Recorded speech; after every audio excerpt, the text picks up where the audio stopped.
Secara keseluruhan ya kita lihat pembatasan masuk ke bantuan itu setelah gencatan senjata malah lebih ketat ya daripada yang sebelumnya. Nah, kondisi kota Gaza, Insya Allah ya, makanya kalau sekarang melihat udah tinggal rata tuh sedih banget. Banyak situs-situs yang sangat bersejarah ya, terutama Masjid Umar itu ya, yang paling pertama dibom ya. Kalau secara umum justru yang aksi itu yang banyak datang kan emak-emak ya. Jadi jadi kayaknya yang lebih teredukasi itu justru perempuan.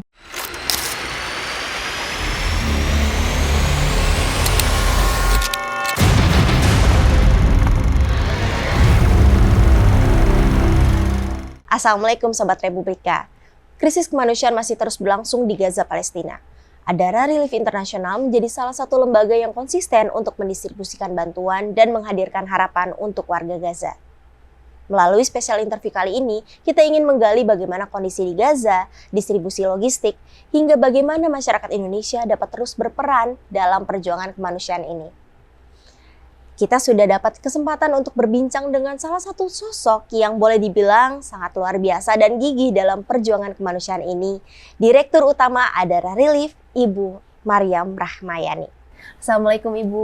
Waalaikumsalam warahmatullahi wabarakatuh. Ibu Maryam nih biasanya dipanggil apa nih? Ibu Maya. Oke, Ibu Maya. Kita mau langsung masuk aja kali ya Bu ya ke Silahkan. pertanyaannya. Adara ini kan berencana untuk kirim bantuan untuk pengungsi Palestina di Suriah ya Bu ya. Berapa jumlah pengungsi yang ada di sana, berapa sebaran titik pengungsiannya, dan bagaimana kondisi pengungsian yang ada di Suriah ini. Dan yang kami tahu saat ini kan di Suriah ini setelah ada transisi kekuasaan ini situasinya tuh seperti apa Adara melihatnya? Ya. Jadi setelah tahun 48 ya terjadi peristiwa Nakba, keluarnya penduduk Palestina dari Palestina itu ke Syria, ke Libanon, ke Yordan, lalu ada juga ke Mesir, sedikit juga ke Irak ya, Turki Selatan. Nah 10% dari mereka itu ke Syria. Jadi ada 560.000 pengungsi Palestina yang berada di Syria. Dan itu tersebar di 12 kamp pengungsian. Dan kondisinya kalau kita lihat sekarang memang ini 1 tahun ya pemerintahan presiden yang baru yang memang membuat penduduknya merasa lebih bebas ya, maksudnya mendapatkan kemerdekaannya. Ya kalau kondisinya tentunya belum banyak berubah. Kabarnya di Suriah ini sedang musim dingin ya Bu ya. Kalau boleh tahu apa aja nih bantuan yang nanti diberikan dan kira-kira belanjanya itu dari mana ya Bu? Musim apapun memang makanan pasti diperlukan ya. Jadi bantuan yang akan kita berikan pertama makanan siap saji ya. Nah pas di musim dingin ini kita ingin memberikan penghangat baju ya, baju penghangat baik buat anak-anak maupun yang dewasanya, dan juga di rumah ya selimut, bed cover gitu ya, dan ada juga kasur-kasur. Karena kasur-kasur mereka kan bukan bed ya, memang harus perlu diganti ya setiap tahun yang udah tipis-tipis gitu. Jadi bantuan kita ya berupa 3 itu ya, makanan siap saji, baju penghangat, dan selimut-selimut. Kalau yang nanti akan dikirimkan oleh Adara untuk pengungsi Palestina di Suriah ini, apakah nantinya akan dikirimkan juga ke masyarakat yang masih ada di Gaza sampai saat ini gitu kira-kira Bu? Ya kalau saat ini yang memang pemberangkatan kita fokus di Syria. Jadi kita nanti pembelanjaannya di sana, NGO sana yang membantu. Nah untuk anak-anaknya sendiri kita pergi ke toko, mereka yang memilih nanti. Jadi sesuai ya dengan size-nya, sesuai dengan, karena di kita juga kan nggak banyak baju ini dan bawanya juga repot ya. Nanti di sana mereka memilih, kita tinggal bayar gitu. Terus kalau itu NGO yang belanja juga untuk selimut-selimut. Jadi untuk kalau yang di Gaza sendiri kita beda program lagi ya, untuk ini di pengungsian khusus yang langsung. Oke, kalau untuk yang Gaza sendiri ya Bu ya, berarti apakah ada hambatan-hambatan mungkin yang akan dihadapi karena kan masih gencatan senjata ya? Iya, betul. Secara keseluruhan ya kita lihat pembatasan masuk ke bantuan itu setelah gencatan senjata malah lebih ketat ya daripada yang sebelumnya. Tapi kita berharap kesininya, kemarin juga dengar berita sudah mulai banyak yang masuk ya. Jadi kita berharap juga ada bantuan yang kita sudah disiapkan dari truk-truk ya di Mesir itu bisa masuk juga. Menyinggung soal Mesir nih Bu, di pertanyaan selanjutnya tuh kan Adara ini kan sudah berpengalaman untuk mengirimkan bantuan untuk saudara-saudara kita di Gaza lewat Mesir, juga Yordania gitu. Nah, Adara ini juga ikut berpartisipasi dalam misi kemanusiaan Global Sumut Flotilla ya Bu ya, GSF gitu. Boleh diceritakan mungkin Bu, seperti apa kondisinya waktu itu, tantangan-tantangan dan hambatan yang waktu itu Adara rasakan gitu waktu bergabung? Ya, jadi kalau yang di bulan Mei kita bergabung di Global March gitu ya, to Gaza. Itu perjalanan darat ya, ditempuh di mana rombongan Afrika ya, yang dari benua Afrika itu mulai dari Maroko, lalu ke Aljazair, lalu ke Tunis, terus ke Libya ya, dan berharap masuk ke Mesir. Jadi mereka jalan darat konvoi. Tapi ternyata kan di Libya itu di kota Sirte itu sudah dihambat. Nah, adapun orang-orang yang di luar Afrika itu perjalanannya lewat udara ya, kumpul di Kairo. Nah, dari Kairo baru kita jalan darat masuk ke Gaza, tentunya lewat perbatasan Ismailia, lalu berharap masuk ke Semenanjung Sinai, terus Rafah baru ini. Tapi ternyata yang dari kota Kairo ini juga pun sebelum Ismailia itu sudah ditahan juga ya, di-cut lah ya, dicegat gitu. Akhirnya kita ya baik yang dari Afrika ya dan dari luar Afrika yang lewat laut lewat udara itu ya, itu nggak berhasil masuk ke Gaza. Nah, jadi para inisiasi yang di acara Global March to Gaza ini berniat gitu untuk lewat laut. Nah, tercetuslah di bulan Juli itu ya, mereka menyebutnya Global Sumut Flotilla. Jadi sumut ini menunjukkan keteguhan baik dari orang-orang Gaza itu yang setelah 2 tahun genosida ini tetap bertahan. Nah, flotilla ini pelayaran yang dimana 65 kapal ya dari 44 negara, dimulai dari Barcelona, lalu Tunis, lalu ke Sisilia, Italia, lalu ke Yunani, dan konvoi baru ke Gaza. Jadi memang semua arah kita coba untuk bisa menembus Gaza. Bicara soal menembus Gaza ya Bu ya, kita dengar nih Adara ini ada rencana untuk mengirim bantuan daging untuk masyarakat di Gaza. Melalui Ethiopia ya Bu ya? Ya, kalau ini pada dasarnya sebenarnya itu kurban ya. Jadi program kurban kita ya yang di bulan April ya. Nah, itu khusus untuk Gaza kita programnya dengan kornet.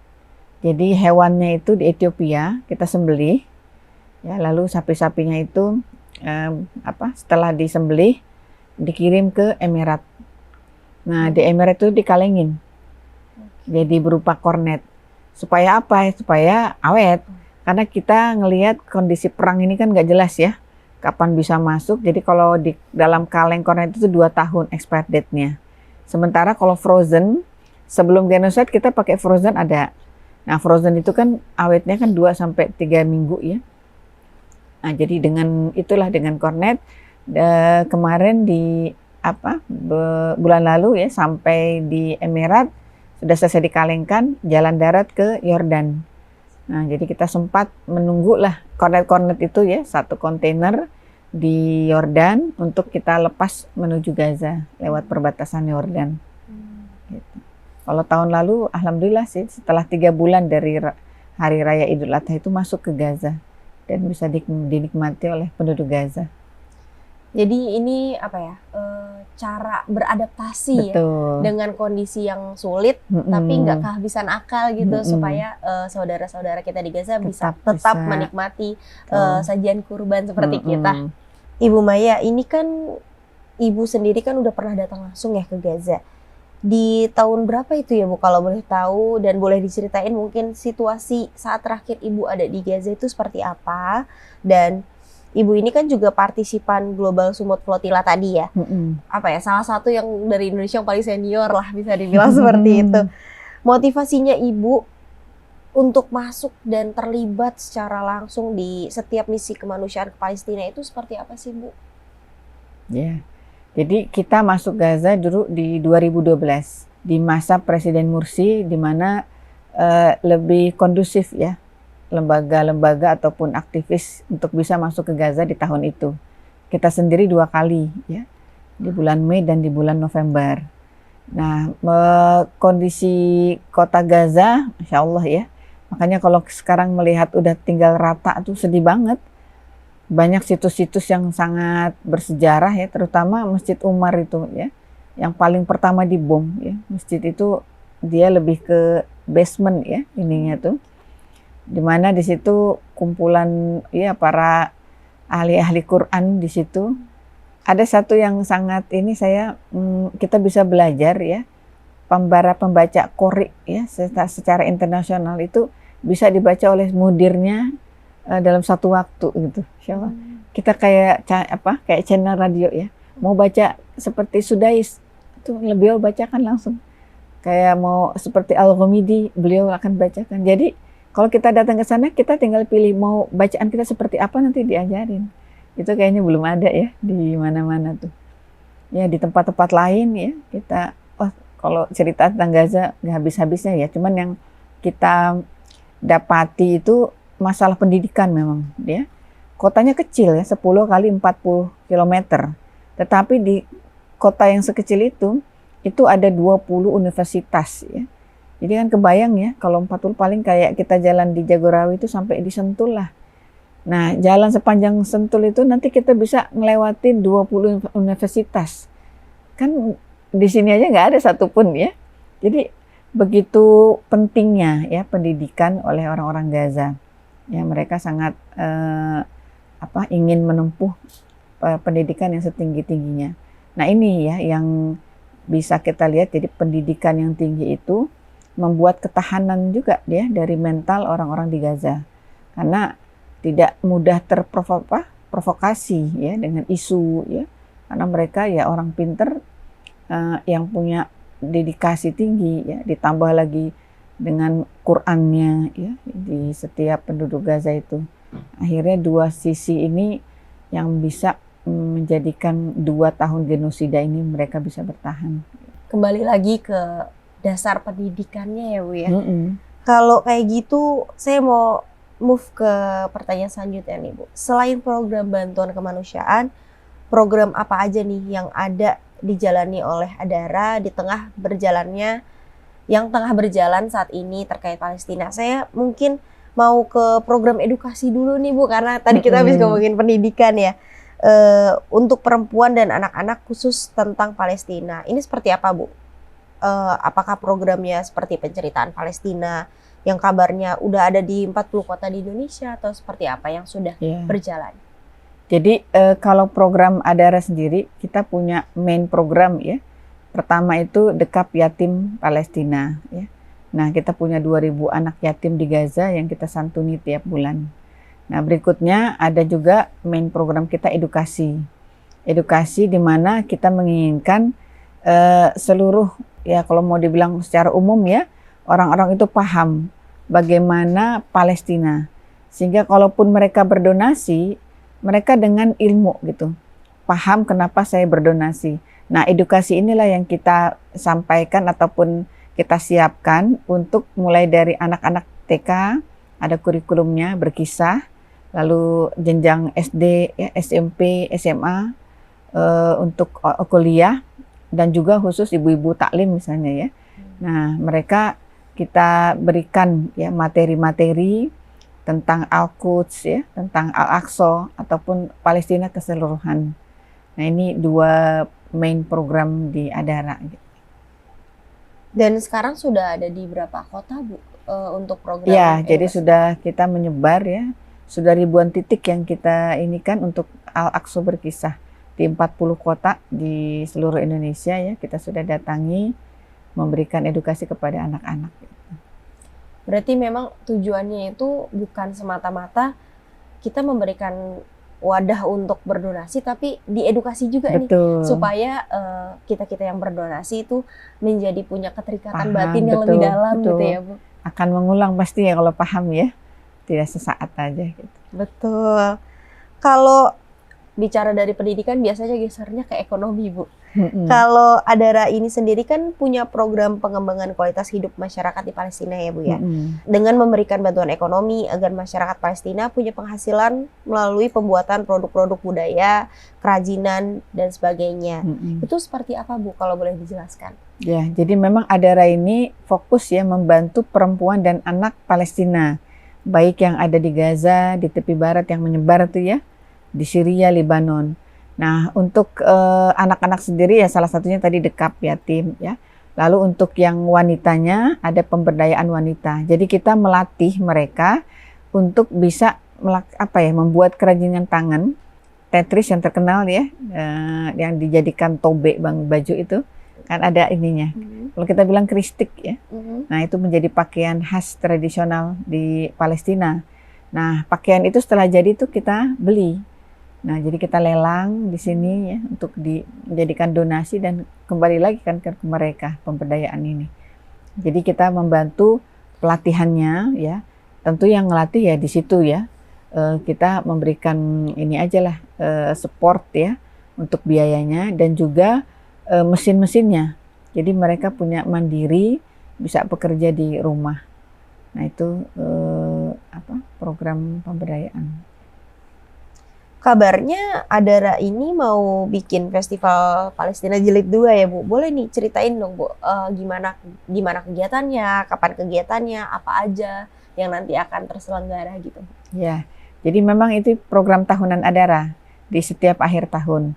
Ini sudah yang ke-6, yang sebelumnya ini tentang family lah ya, family festival. Nah, kita mengajak keluarga Indonesia. Tapi 2 tahun terakhir kita fokus ke kebudayaannya. Jadi Palestine Festival.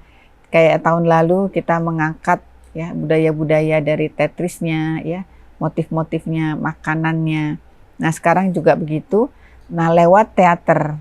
Jadi makanya kita adakan nanti di tim Taman Ismail Marzuki di teater besar yang murni memang teater dan menceritakan tentang Gaza. Di tanggal 28 Desember ada 2 show, siang hari dan malam hari. Nah, ini semoga jadi sebagai alternatif liburan juga ya, dan tetap kita mengedukasi ya, masyarakat dengan cerita Gaza. Ini seru nih Bu, akhir tahun biasanya udah pada berkumpul bersama keluarga, tapi waktunya bisa diisi dengan kegiatan-kegiatan yang sangat bermanfaat dan nambah pengetahuan juga sekalian hiburan gitu ya. Menarik sekali. Kalau misalnya saya boleh mundur sedikit Bu, Ibu melihat partisipasi langsung kaum ibu dan perempuan dalam aktivisme perjuangan kemerdekaan Palestina di Indonesia itu seperti apa sih Bu? Kalau boleh tahu. Kalau secara umum justru yang aksi itu yang banyak datang kan emak-emak ya. Jadi jadi kayaknya yang lebih teredukasi itu justru perempuan. Yang mungkin karena banyak sarana ya untuk menyampaikan ya. Seperti kita ke talim-talim ibu-ibu itu kan sekali ini udah ratusan yang datang. Mereka lebih teredukasi ketimbang yang bapak-bapak ya, mau kapan mereka datang ya untuk ngumpul di satu acara gitu ya. Nah, terus anak-anak juga dia bisa kalau kita datang ke sekolah. Makanya the power emak-emak ini ya, jadi kuat gitulah. Dari segala macam komunitas, baik yang tadi taklim ataupun komunitas-komunitas ya, ibu-ibu di kompleks ya. Itu lebih mudah ya kita masuk dan kita edukasi. Sehingga saya lihat ya insya Allah lah perempuan-perempuan Indonesia lebih paham ya. Itu Palestina dia ya. Perempuan, the power of emak-emak, kawan-kawan. Boleh, aku mau nanya, ini mungkin lebih ke minta pesan kali ya Bu ya, untuk masyarakat Indonesia agar mungkin tetap selalu peduli dengan perjuangan kemerdekaan Palestina ini kan ibaratnya masih kita perjuangkan bersama gitu. Boleh ada pesan-pesannya mungkin Bu? Iya, hakikatnya perjuangan kemerdekaan Palestina ya, di situ juga ada perjuangan kita membebaskan Al-Aqsa ya, terutama kita sebagai umat Muslim ya, karena di situ adalah kiblat pertama kita. Jadi perjuangan kita ya membebaskan Al-Aqsa dengan merdekanya Palestina, dan kondisi ini memang bisa tercapai dengan kondusifnya kondisi di Gaza, karena memang penduduk-penduduk Palestina itu sudah ya kekuatan mereka ada di Gaza. Nah, dengan adanya gencatan senjata ternyata ini belum selesai. Justru awal dari perjuangan ya, membangun kota lagi, dan situasi ternyata masih banyak resolusi-resolusi yang merugikan dari pihak Gaza. Jadi ya kita harus tetap berjuang ya, menyuarakan Palestina jangan menganggap selesai dengan adanya gencatan senjata ini. Nah, namun tetap kita bantu ya dengan apa yang bisa kita berikan. Oke, Ibu, izin saya mungkin mau sedikit geser isunya. Kan kalau misalnya kita sebagai masyarakat dunia kita peduli terhadap saudara-saudara kita di Gaza, tapi mungkin kalau sebagai masyarakat Indonesia sendiri, kita kan ada nih saudara-saudara kita yang sedang tidak baik-baik saja, sedang berduka dengan adanya bencana di Sumatera. Mungkin kalau dari Adara sendiri mungkin ada program khusus kah, atau apa nih yang dilakukan Adara untuk saudara-saudara kita yang di Sumatera? Ya, betul. Jadi perhatian kita tentunya tidak fokus ke Palestina. Kita ada di Indonesia, itu bangsa kita sendiri, tentu juga kita memiliki perhatian yang cukup inilah ya, fokus juga. Nah, dengan bencana ini Adara sendiri juga menyalurkan bantuan ya ke Sumatera, karena di Adara kita memiliki 19 komunitas ya. Nah, komunitas itu tersebar, salah satunya ada yang di Sumatera Barat.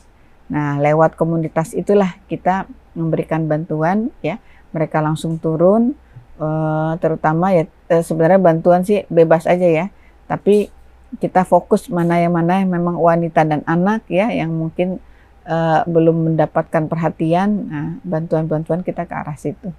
Wah, udah sangat menjelaskan banget ya penjabarannya, dari yang di Palestina sendiri dan di lokal sendiri ternyata tidak dibiarkan sendiri, karena kan kita saling bersama di bangsa sendiri gitu ya, Bu. Terima kasih Ibu Maya atas penjelasannya yang sudah Ibu bagikan.